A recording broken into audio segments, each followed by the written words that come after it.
Today, dark comedy is a big problem of our society. Now, it's important for us how to overcome from this problem. Hello guys, welcome back to my channel once again. Hope you are doing well. Today we are going to discuss some important aspects of dark comedy, which is the emerging problem of our society. Dark humor is a genre of comedy that finds something funny in surprising places.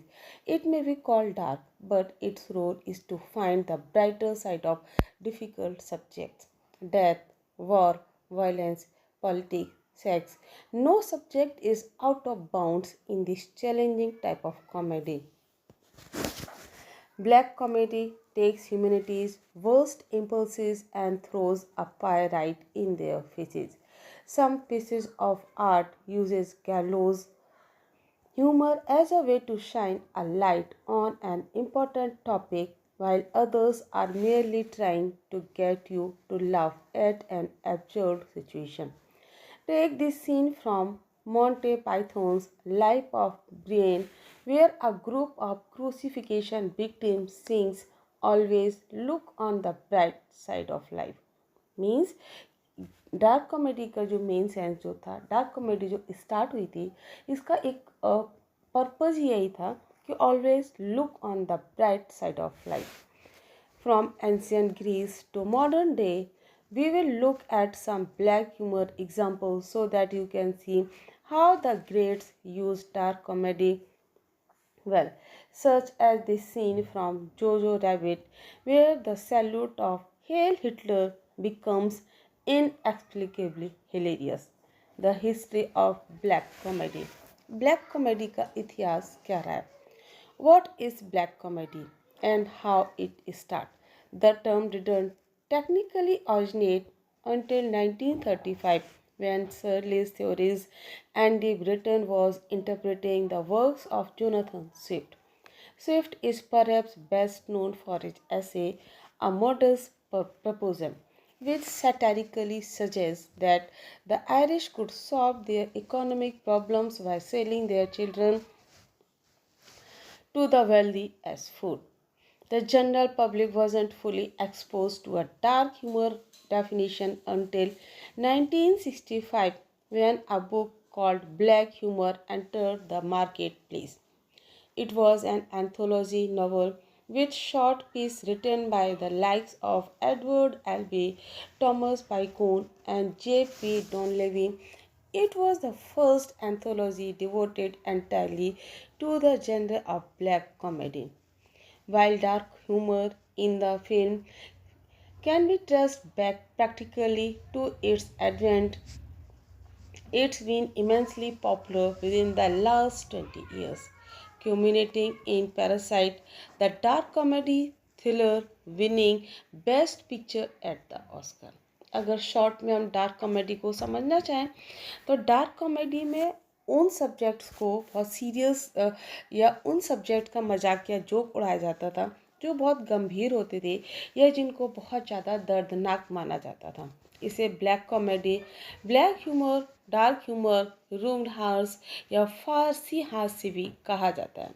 Dark comedy में उन विषयों पर मजाक उड़ाया जाता है जिन्हें आमतौर पर वर्जित माना जाता है.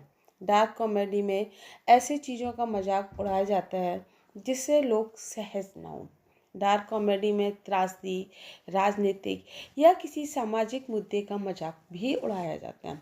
डार्क कॉमेडी में ऐसे विषयों पर मजाक उड़ाया जाता है जिन्हें गंभीर तौर पर या आम तौर पर गंभीर या दर्दनाक माना जाता है. डार्क कॉमेडी एक ऐसा ह्यूमर है जो आपको ट्रिगर कर सकता है. डार्क कॉमेडी आपको ऑफेंड कर सकता है क्योंकि इसमें वो विषय होते हैं, वो ऐसे होते हैं जो इंसान को उसके गट में हिट करते हैं. लेकिन आज की डेट में अगर हम पूछें कि आज हमारी सोसाइटी में, आज हमारे समाज में डार्क कॉमेडी का जो सिनेरियो चेंज हो रहा है टाइम टू टाइम, क्या वो किस हद तक सही है? A sense of humour can help you succeed. कि आपके जो ह्यूमर का जो सेंस है, क्या आप उससे सफल हो सकते हैं? या आज जो सेंस ऑफ ह्यूमर जो चल रहा है, डार्क कॉमेडी के नाम पर जो मजाक चल रहा है हमारी सोसाइटी के साथ, क्या वो कहाँ तक सही है, हम अपने बच्चों को क्या दे रहे हैं। आज ये सोसाइटी में जो चल रहा है उसके लिए कौन रिस्पॉन्सिबल, हम जिम्मेदार हैं या हमारे बच्चे जिम्मेदार हैं। हम देखते हैं कि आज हमारे बच्चों का जो मेंटल लेवल है वो इतना डाउन हो चुका है कि उनको बेसिक चीज़ें भी नहीं पता। अगर आप उनसे पूछो कि who was the first prime minister of India, वो नहीं बता पाएंगे एक बार को। उनसे अगर पूछो कि who was the first president of India, नहीं बता पाएंगे उनसे। उनसे अगर पूछे कि भगवान राम की माँ का क्या नाम था, वो नहीं बता पाएंगे। उनसे अगर आप पूछे कि भगवान कृष्ण का जन्म कहाँ हुआ था, वो आपको नहीं बता पाएंगे।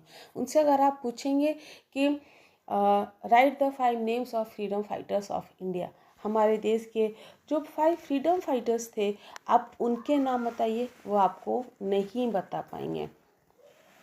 मीन्स आज हमारे बच्चे मजाक के रूप में क्या देख रहे हैं, उनको क्या परोसा जा रहा है, वो क्या समझ रहे हैं, ये जो स्थिति है, इन सब के पीछे कौन जिम्मेदार है।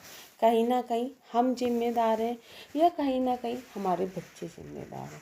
ये एक ऐसा सब्जेक्ट है जिसको हम सबको बहुत गंभीरता से सोचना पड़ेगा। हम किसी एक पर्टिकुलर व्यक्ति पर या पर्सन पर हम इंडिकेट नहीं कर सकते। हम किसी एक व्यक्ति को पॉइंट आउट नहीं कर सकते कि आज वो हमारे समाज को ये चीज़ें दे रहा है, इसलिए हमारा समाज ये चीज़ें एक्सेप्ट कर रहा है। वो दे रहा है ठीक है, लेकिन क्या हम जिम्मेदार नहीं हैं। आज हमारे घर में अगर 4 मोबाइल हैं तो हम 4 मोबाइल 4 मेंबर्स हैं, और हर मेंबर एक मोबाइल में क्या देख रहा है, हमारे बच्चे मोबाइल में क्या देख रहे हैं, हमको नहीं पता।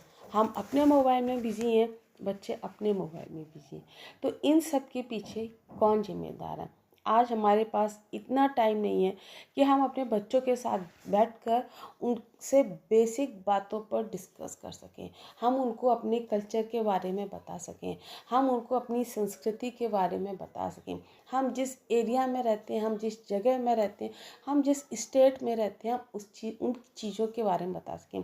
हम हमारे जो महाराणा प्रताप थे, जो शिवाजी थे, सुभाष चंद्र बोस थे, भगत सिंह थे, हम इनके बारे में बैठकर उनसे बातें कर सकें। तो कहीं ऐसा ना हो डार्क कॉमेडी की वजह से हमारे बच्चों का जीवन ही कहीं डार्क कॉमेडी ना बन जाए। समस्या सीरियस है, बहुत गंभीर है। इस पर कहीं ना कहीं सोचने की ज़रूरत है। हम सबको सोचने की ज़रूरत है कि आज हमारे बच्चे कहाँ जा रहे हैं और आगे आने वाले जनरेशन को हम अपने बच्चों को क्या देकर जाएंगे। Thanks for watching, do subscribe it.